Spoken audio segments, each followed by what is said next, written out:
their golden goose is going to be C-band. They're doing 140, 160 megahertz on the low end. They're doing 200 megahertz on the high end in these markets.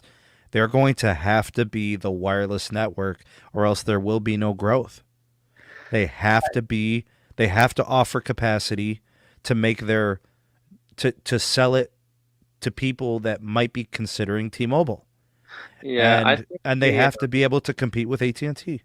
exactly. Yeah, I think the good part about this deal, this Warner Media Discovery deal, is that it's going to force the carriers to spend their capex, to invest in the network.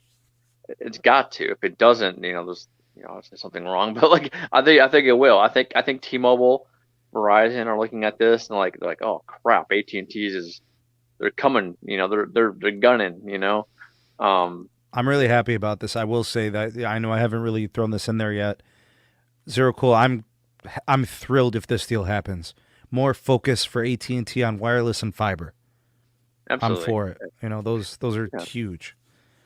Yeah, this will definitely happen. I could see AT&T making a huge, huge, huge hard push because it just frees up a lot more, OpEx and CapEx for that. So John Stanky said at the internal town hall, he's going to be on a AT&T commercial soon, a promotional. He's going to be on a commercial. That's what he stated on the call on the town hall.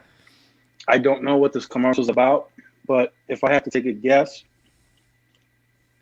it may be him saying like, AT&T, we're back, or wireless, you know what I mean? Something along those lines to really push competition to another level. I know that's not his style. He's very quiet, but I think that may be needed to really put the industry on notice. Like, hey, AT&T is coming. Because in the past, AT&T was like, wireless, they're not focused.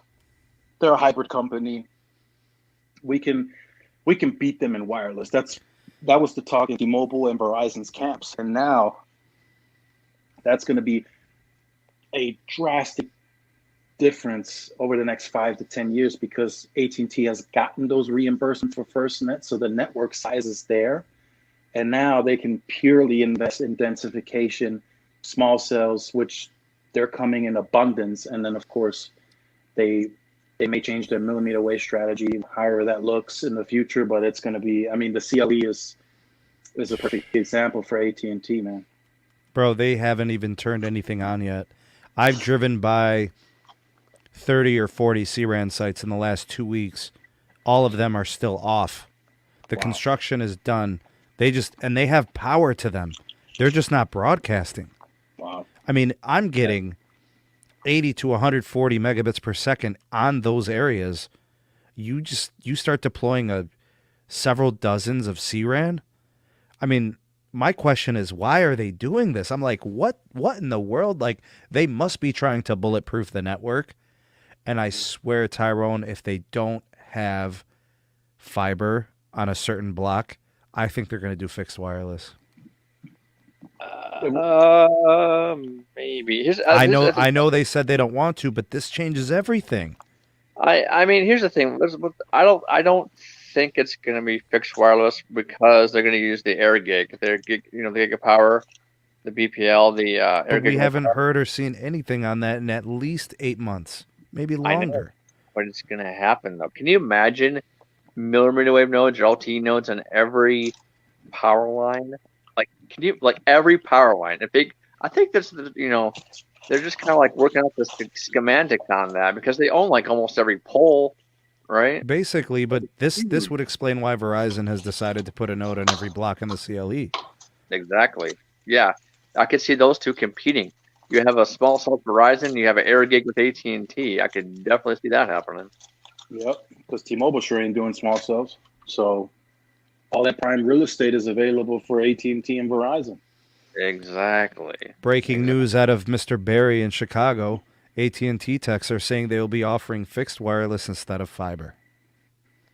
If you could get confirmation on that, that would be huge because when this deal happens and they can focus solely on fiber and fixed wireless, Tyrone, fixed wireless is icing on the cake.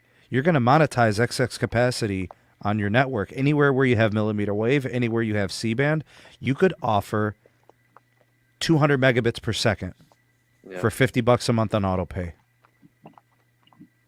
Well, they said they would. And you can network slice it. You can network slice it on standalone in 2 years. It doesn't have to be right away.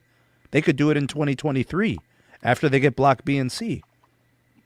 Yeah, they said they would do that in rural America, or at least attempt to. Chicago's not rural. Chicago's a top 4 market.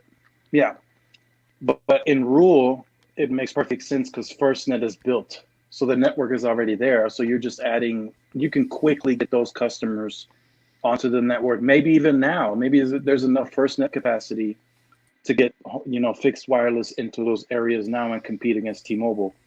The urban situation is,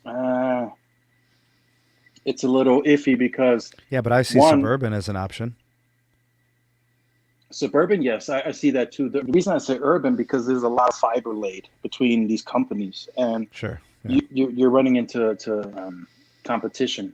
So yeah, but Cook County's an option. I mean, it doesn't have to be Chicago proper. I'm not saying the Midway and the train station area and apartments. I was thinking more like Cook County on the outskirts. We're talking 15 miles out of the city.